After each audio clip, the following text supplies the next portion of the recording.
بعض جملے ہم سنتے ہیں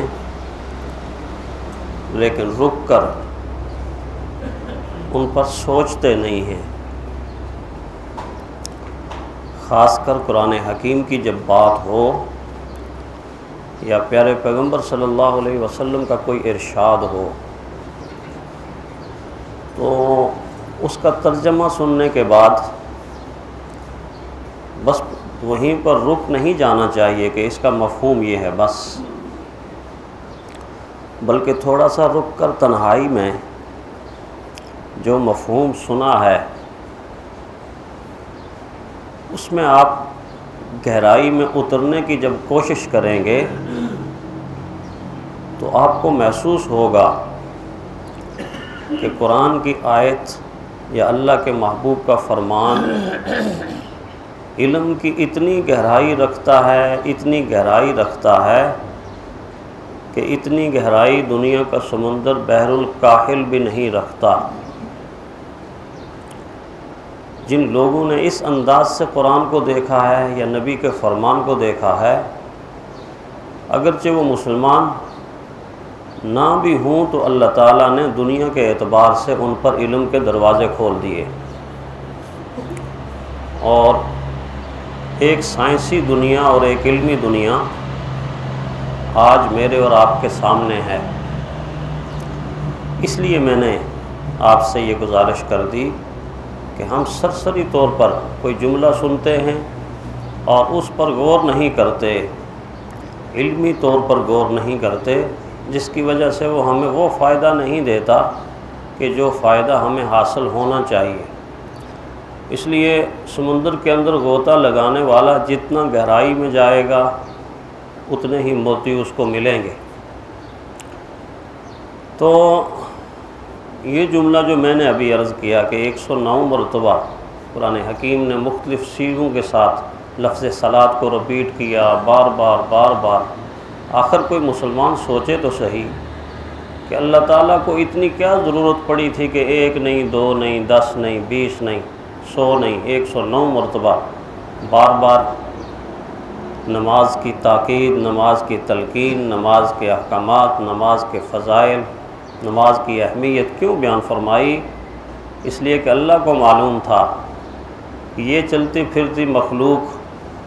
جو اپنے آپ کو حضور صلی اللہ علیہ وسلم کا امتی بھی کہلائے گی، اتنی بے پرواہی کرے گی کہ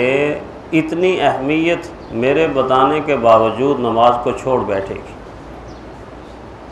حالانکہ ابھی جو حدیث آپ کو میں سنانے لگا ہوں، اگر وہ حدیث اسی انداز سے سنیں گے جس انداز کا میں نے ذکر کیا ہے تو ہمارے رونگٹے کھڑے ہو جاتے ہیں کہ مسلمان بھی ہو اور نماز کو چھوڑنے کا تصور بھی ہو، یہ ممکن نہیں ہے، اور مسلمان کی ایمانی زندگی اور روحانی زندگی کی بقا نماز کے چھوڑنے کے بعد بھی موجود ہو، یہ تصور نہیں ہو ہی نہیں سکتا کہ ایک انسان نماز جیسے فریضے کو ترک بھی کر دے اور پھر اس کی ایمانی اور روحانی زندگی باقی رہ جائے، یہ نہیں ہو سکتا، یہ ممکن ہی نہیں ہے۔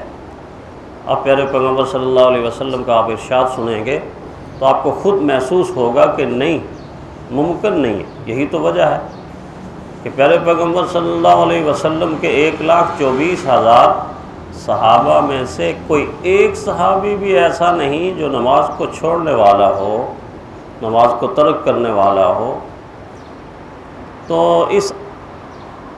اہمیت کے پیش نظر پیارے پیغمبر صلی اللہ علیہ وسلم کیا فرما رہے ہیں، اس حدیث میں کیا فرما رہے ہیں؟ قال رسول اللہ صلی اللہ علیہ وسلم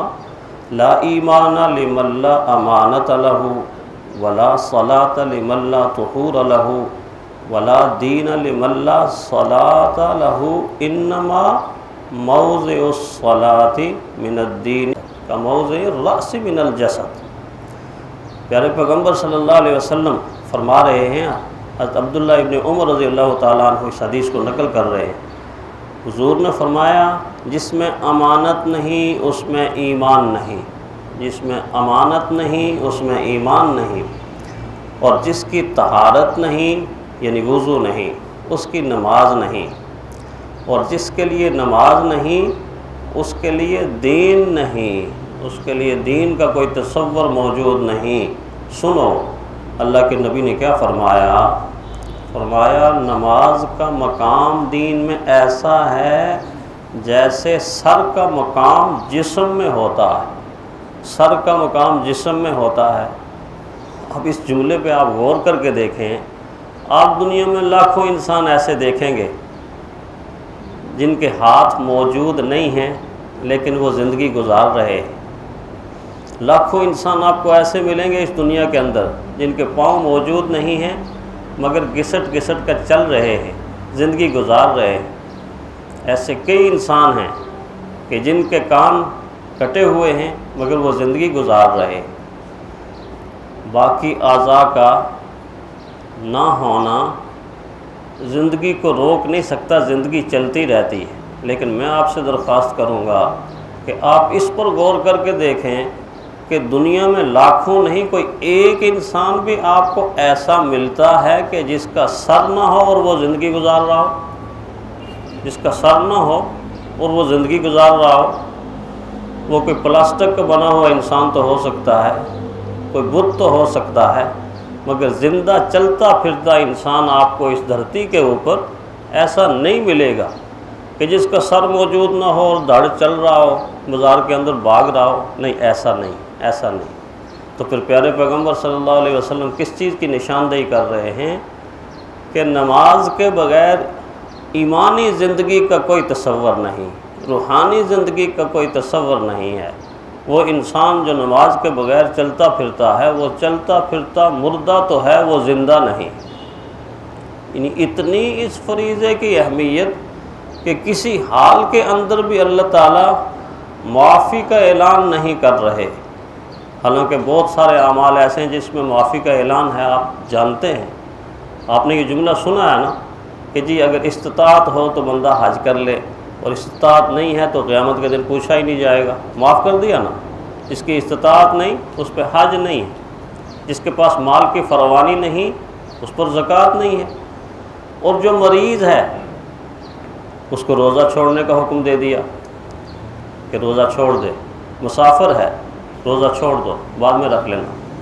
کیا اعلان کہ نہیں کیا؟ لیکن نماز کے بارے میں کیا ہے؟ فرمایا تم صحت مند ہو تو پڑھو گے، مریض ہو تو پڑھو گے، کھڑے ہونے کی طاقت نہیں تو بیٹھ کے پڑھو گے، بیٹھنے کی طاقت نہیں تو لیٹ کے پڑھو گے، لیٹنے کی طاقت نہیں تو اشارے سے پڑھو گے۔ جب تک ہوش و حواس باقی ہیں اس وقت تک تم نماز پڑھو گے پڑھو گے پڑھو گے، حتیٰ کہ زندہ ہو کر پڑھو گے۔ تمہارا انتقال بھی ہو گیا تو لوگ پھر تمہاری نماز پڑھیں گے، لوگ پھر تمہاری نماز پڑھیں گے۔ اس لیے علماء نے لکھا نا کہ اس سے پہلے کہ آپ کی پڑھی جائے، آپ کی نماز پڑھی جائے، اس سے پہلے اللہ کی نماز پڑھ لو، اس سے پہلے اللہ کی نماز پڑھ لو۔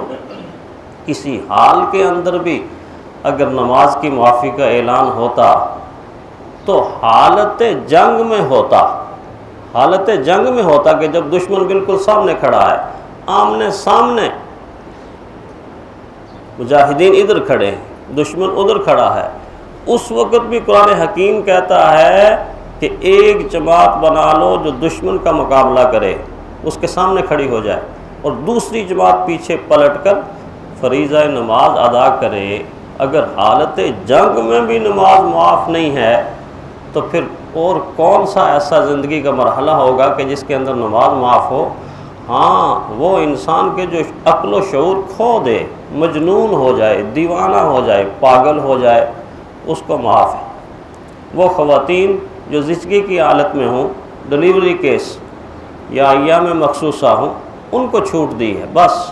اس کے علاوہ ہر حال میں پڑھنی ہے، ہر حال میں پڑھنی ہے، ہر حال میں پڑھنی ہے۔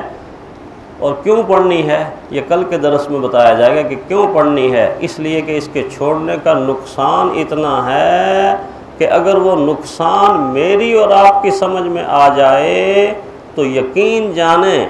کہ ہم دنیا کی سب کچھ، دنیا کی ساری مصروفیات کو چھوڑ کر کانپتے اور